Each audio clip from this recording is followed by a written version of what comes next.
Yo ho, all hands, hoist the colors high, heave ho, thieves and beggars, never shall we die.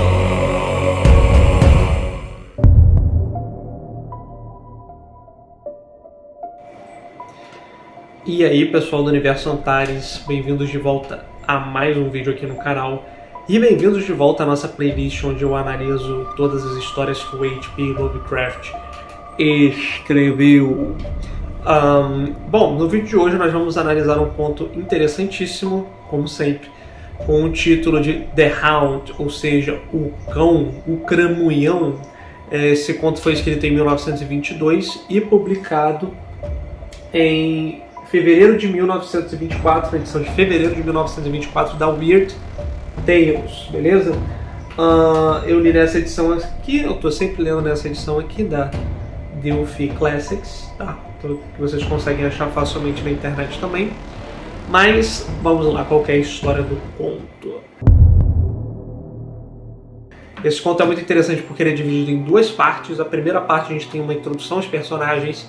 A gente acompanha aqui o amigo do St. John, que ele não é nomeado, né? Então, temos dois personagens que são essencialmente entusiastas do bizarro. Eles roubam qualquer coisa assim para o museu pitoresco deles, e os roubos deles incluem a exumação de cadáveres para encontrar relíquias póstumas deixadas pelos entes queridos, ou até mesmo alguma relíquia histórica.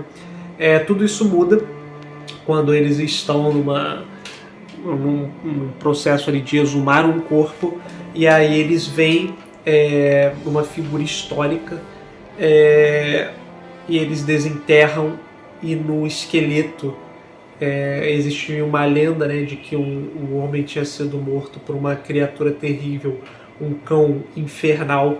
E aí ele tem no pescoço dele, claro que é uma ossada, né? Então a gente vê o esqueleto, mas existem marcas de mordidas no esqueleto, porém ele tem um amuleto estranhamente brilhante com a aparência de um cão infernal, e você fica, caramba, o que é isso?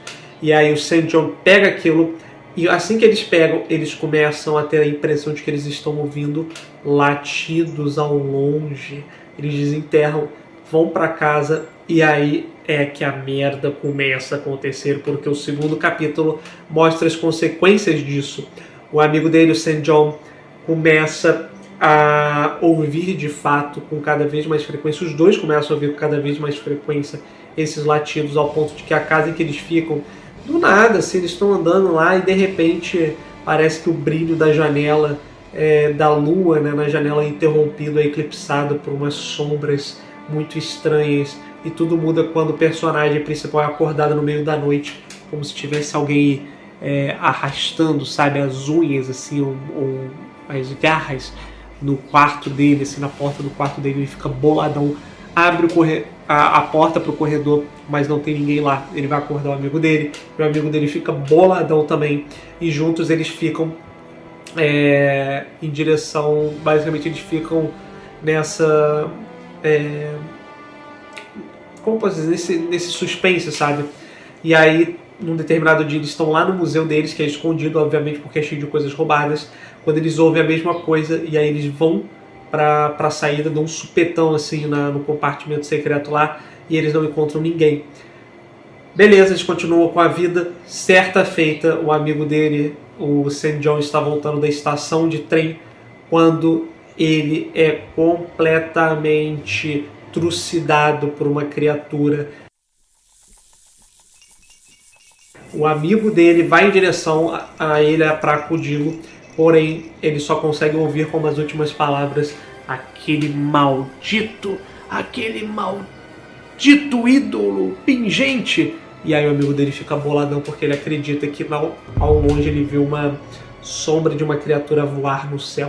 Ele decide então que está na hora de devolver o que quer que seja ou que ele pegou, que está claramente amaldiçoado, esse negócio do capeta, como sempre. Quando ele vai em direção à casa, enfim, ao cemitério de novo, ele é roubado. Puta merda, você pensa assim, ferrou. Ele fica desesperado. Porém, no outro dia ele acorda com a notícia do jornal de que uma pocilga de ladrões foi completamente trucidada. Enfim, os ladrões, a família dos ladrões, enfim, todo mundo morreu completamente trucidado, e ele consegue surrupiar de volta o seu pingente amaldiçoado. Ele vai em direção ao cadáver, ao túmulo, e ele começa a desenterrar. E aí, assim que ele desenterra, ele fica completamente bolado, porque no local como eu posso dizer, do corpo, né, ele consegue ver a feição do amigo dele. E aí aquele ídolo, aquele pingente, está ensanguentado e brilhando. Ou seja, aquele pingente tem o dever de voltar para o dono. E aí ele fica completamente doido com isso e mete o pé, sai correndo. E aí o conto termina dessa maneira e você fica, caramba. Na verdade, o conto não termina dessa maneira. O conto começa com ele falando que ia se matar, um tiro de miolos, porque mesmo depois disso ele ainda continua ouvindo os latidos, ele sabe que a hora dele vai chegar. E aí ele termina o conto falando que ele vai explodir o próprio